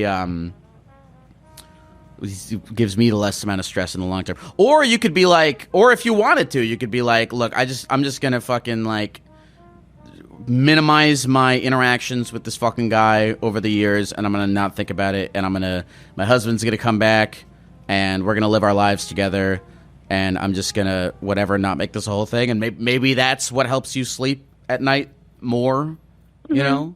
But I'm just saying that is the lens through which I would look at all of your options. I'm not telling you. I'm not going to tell you to live and let live, because I'm not. You know. I'm not going to give you advice on what exactly you should do. But I will say that as you're kind of thinking about, I'll do like that. The lens through which I would look at all those options is, well, what's going to give me the most peace, I would say. Okay. Does that make sense? Well, yeah. I'm going to therapy on Tuesday. This is something I'm definitely unpacking with my therapist. So we'll see what the best decision is. I don't know. My mother-in-law, my husband's mother, kind of just wants to sweep it under the rug and not do anything, but I'm like, oh, I don't really know. And I have, right. I've talked to my friends about this, and I'm there's just a lot of different avenues. Okay, so if your mother-in-law says that, okay, and then it's like, how does that make you feel? Does that make you be like, okay, like when your mother-in-law says that, do you feel, okay, great, I don't want to deal with any of this crap? Or do you feel like, that doesn't sit right with me? You know, no, and I don't know the answer to that, but like that's an important feeling to like recognize. You know, like what option is going to make you go, whew, okay, cool. You know. No. I felt guilt because my thing is, even though it might, pain my husband to hear it, I believe in like a completely honest relationship with open communication. So, I don't know. I'm kind of on the. I don't want to stir the family pot, but I need to tell someone. Well, can I say this too? Also, I'm whatever it is that you decide to do moving forward. When you tell your husband, I know that you're saying that like your husband is like a hothead guy, but like your husband when he comes back, and you decide whether like let's say you tell him about it, right? And he goes, let's say you tell him about it, and you're like, I'm fucking pissed off at this guy. Fuck him. And then your husband's like, yeah, fuck this guy. And your husband, like, whatever.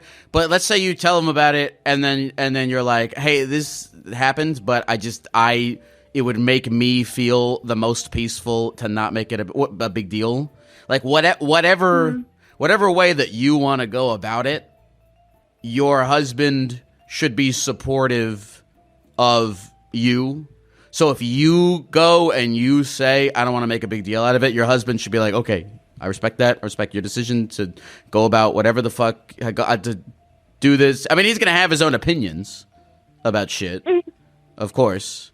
And it's up to you whether or not you want to take him.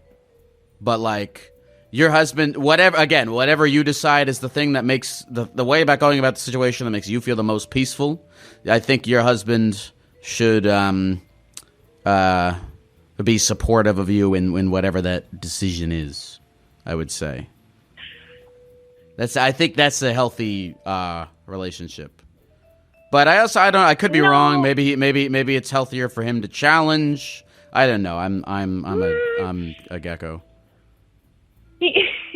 No, he is a hothead. But his initial reaction would be anger. Not at me, but like anger in general. But I know him. He needs like an hour or two to cool off, and he'll be okay. He respects my decisions. Okay. He knows that I'm the boss of the house, so he listens to me. I'm the big dog. Nice. Very nice. Very nice. How is life going otherwise? It's going really well. I live in the South, so it's starting to get super fucking hot. But I started running last summer, and I finally hit my goal of running a sub 35K. So that was my big goal, and my dog actually runs with me. I have a black lab. She's about a year old, and she's about 65 to 70 pounds, and we just run around the neighborhood and run around town, and it's so fun. That's really nice. But no, that I do struggle with a lot of mental health issues, particularly depression and anxiety, and this is one thing that I discussed with my family, with my therapist. Like, exercise gives you endorphins, exercise, be happy, basically. Exercise makes you happy. So it's definitely working, and it's made the time go by fast. And then I'm also really excited for our wedding because, so only the parents and our family know that we eloped. So this is going to be like a welcome home party, and then surprise, it's a wedding. We're getting married, or we're already married. So I'm really, really excited for that. Very nice. Very nice. Mm-hmm. Are you? And then, yeah. No, go ahead. No, go ahead. Oh no, I'm just debating on what dress I want to buy because have you seen Star Wars? Yeah. Well, I haven't seen the new ones. Are you a big Star Wars person? Fuck the new ones. No, prequel series. Cool. Padme. Wait, I thought everyone hates the prequel series. No. Oh, I love the prequel series. I don't like the sequels. Oh, okay. All right. Go ahead. No, but I want to commission someone to make me Padme's lake dress in episode 2 whenever they were on Naboo? I 30% know what you're talking about. It's like this yellow, pink, and purple lilac color ombre. It's like the big flowy dress that she has. Maybe, maybe not.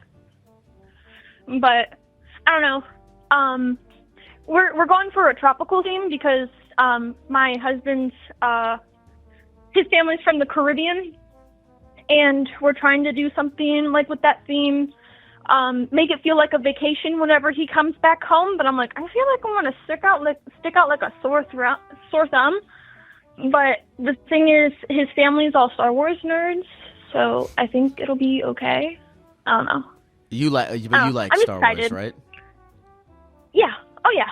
Oh, then it's your wedding. Fucking be dress up as Super Mario. Who cares? No, that'll be dope as fuck. That'll be dope. What's your name again? Junebug. Junebug. Oh yeah, like the Super Smash Brothers Melee player. Or maybe I'll dress up like them. I don't know anything about Super Smash Bros, but who do they main? Who do they play? They play Donkey Kong.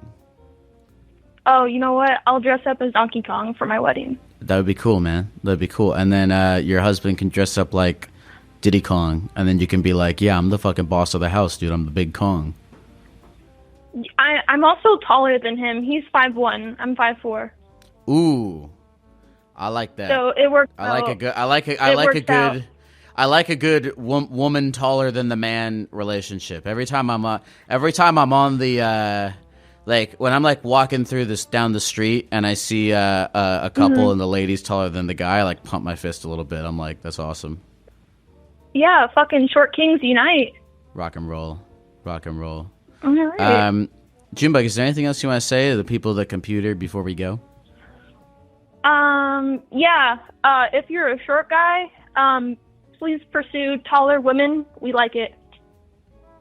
We do like it. They exist, fellas. They exist. They do. I'm married to one. Beautiful. I'm married. Beautiful. Take care, Junebug. I'll see you around the universe. Congratulations on a lovely life. Thank you. See you later. All right. Bye-bye. There we go. Listen, if you're 5'1", if you're a 5'1" guy and you think you're doomed, there could be hope. That's actually what the first Star Wars is about. That's why they call it A New Hope. It's about a 5'1" guy who gets married to a 5'4" lady.